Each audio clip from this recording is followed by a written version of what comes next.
সংগ্রাম সংগ্রাম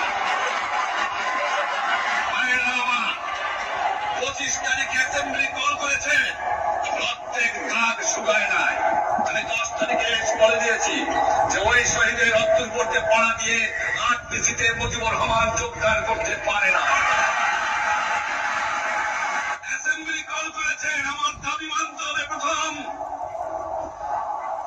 সামরিক আইন মার্শাল ল উচ্চ করতে হবে।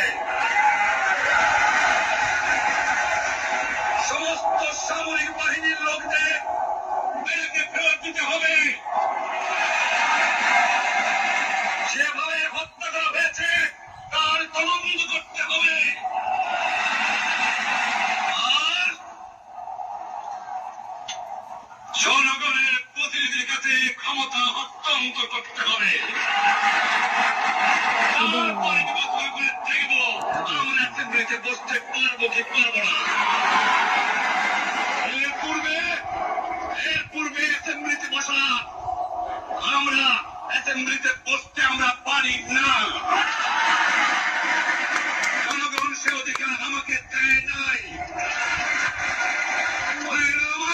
তোমরা আমার উপর বিশ্বাস আছে?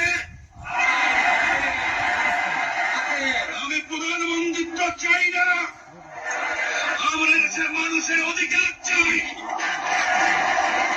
আর যদি একটা গুলি চলে, আর যদি আমার লোকের উপর হত্যা করা হয়, তোমাদের উপর কাছে আমার অনুরোধ হইল প্রত্যেক ঘরে ঘরে দুর্গ করে তোলো। তোমাদের যা কিছু আছে তাই নিয়ে শত্রুর মোকাবেলা করতে হবে এবং জীবনের তরে রাস্তাঘাট যা যা আছে সবকিছু আমি যদি হুকুম দেবার নাও পারি তোমরা বন্ধ করে দেবে। তোমরা আমার ভাই, তোমরা পাড়াকে থাকো, কেউ তোমাদের কিছু বলবে না, কিন্তু আর আমার বুকের পর গুলি চালাবার চেষ্টা করো না, ভালো হবে না। 7 কোটি মানুষকে চাপা রাখতে পারবো না। আমরা যখন মরতে শিখেছি তখন কেউ আমাদের দমাতে পারবে না। এ পর্যন্ত আমার এই দেশের মুক্তি না হয়ে খাজনা ট্যাক্স বন্ধ করে দেওয়া হলো, কেউ দেবে না। আমি অনুরোধ করছি, আপনারা আমাদের ভাই, আপনারা দেশকে একেবারে জাহান্নামে ধ্বংস করে দিয়েন না। জীবনে আর কোনদিন আপনাদের মুখ দেখা দেখি হবে না। যদিও আমরা শান্তিপূর্ণভাবে আমাদের ফয়সালা করতে পারি, তাহলে অন্তপক্ষে ভাই ভাই হিসেবে বাস করার সম্ভাবনা আছে। সেই জন্য আপনাদের অনুরোধ করছি, আমার এই দেশে আপনারা মিলিটারি শাসন চালাবার চেষ্টা করবেন না।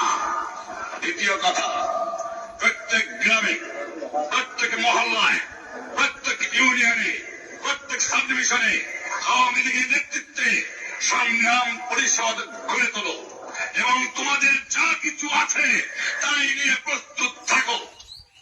মনে রাখবা, রক্ত যখন দিয়েছি, রক্ত আরো দেব। এদেশের মানুষকে মুক্ত করে ছাড়বো ইনশাআল্লাহ।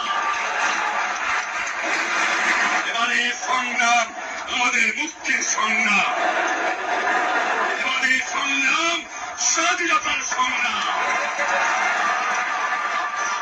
বিশ্বাস নিশ্চয়ই রাখেন, জীবনে আমার